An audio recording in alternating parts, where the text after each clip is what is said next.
The Elijah A. The Grill presents the Broken Grill. Dinner is late, and everyone's pissed.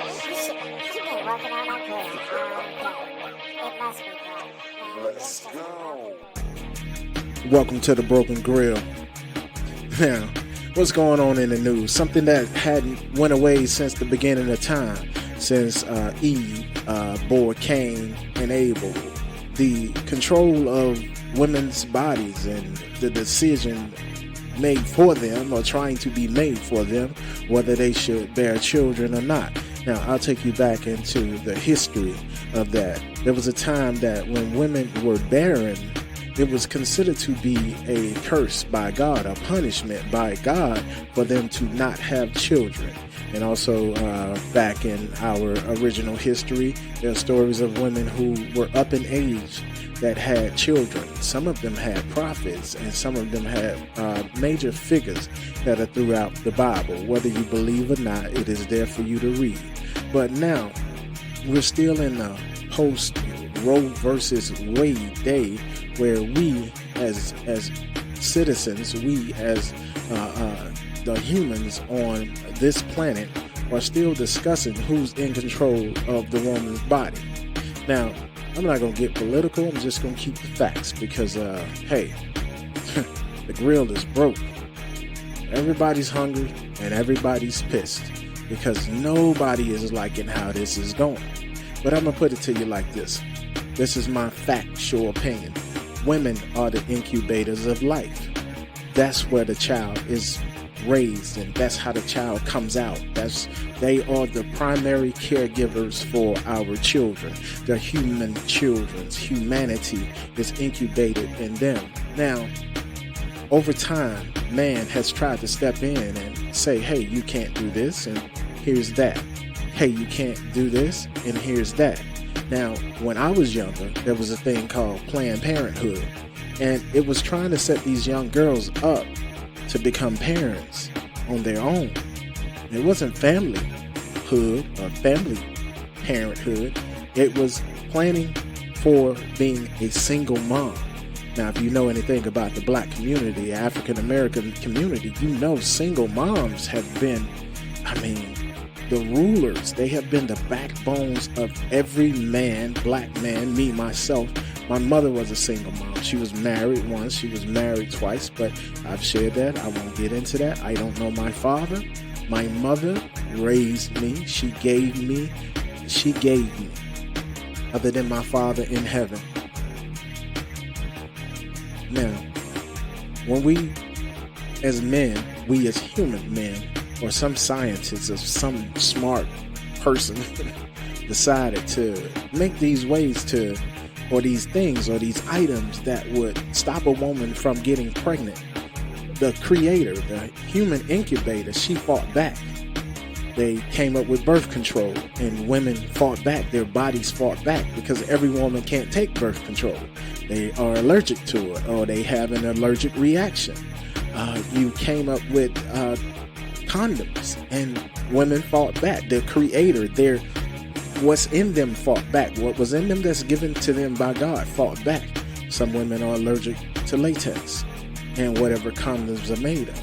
So if we're going to be honest and put this in an honest perspective, it's clear to see that throughout time, throughout our history, throughout what we live, throughout who we are as men, humans on this earth, that at every point in time that women's their ability to incubate and grow humans has been attempted to be swayed or controlled, women fought back. I have an episode about how I feel about being told as a child I was a mistake. Go back and check that episode.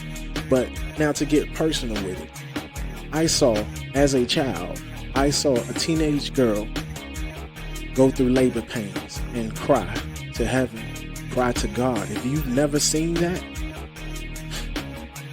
I cried. I cried with her. I cried for the simple fact that I didn't understand what she was going through.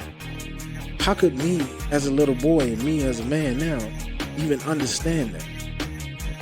We want to control everything, but if you ever put yourself in a situation where it's something you can't understand, try to control that. I saw this teenage girl about to give birth to life and the pain it caused her. Now that I'm older, I'm grown, I have children. You can guide, you can suggest.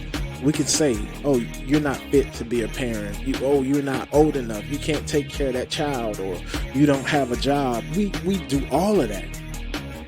See, this is why this will never end. This subject has been placed on a broke grill. It'll never be solved. It will never be over. There will be someone on each side of this issue that don't like it. No one will 100% support. That's why it's pro-life, pro-abortion. Whichever side you're on, you have to accept one fact, that women are the incubators of human creation. And they decide, they raise us. If you're a woman, you know that. You raised a child if you brought a child into this world. Now men, we don't incubate nothing. If we don't take care of our seeds don't work right. We don't have children. We're impotent. We can't do anything about that. But women, unless God has chosen them like he chose them in the past to be barren, to not make children. If God didn't choose that, who's supposed to choose that? See, that's the never-ending question. That's the never-ending question. If you got the answer to that, if you found yourself understanding why birth control is an issue, contraceptives are an issue, or even you figured out why women choose to raise children on their own without a man, hey, I would love to know the answer, because I am a victim or a product of a single woman household. So there's nothing you could tell me. I'm the product of it. So this subject or this idea that you can pass 1,000 laws and women are just fall in line, you got that wrong. If it's one thing I know, and I was raised by one, women are way stronger. Women are all we got. Women are all we need, because at the end of the day, they're the ones who incubate human life. So all this arguing, all this bickering back and forth, you need to take that subject off that broke grill. Welcome to the grill.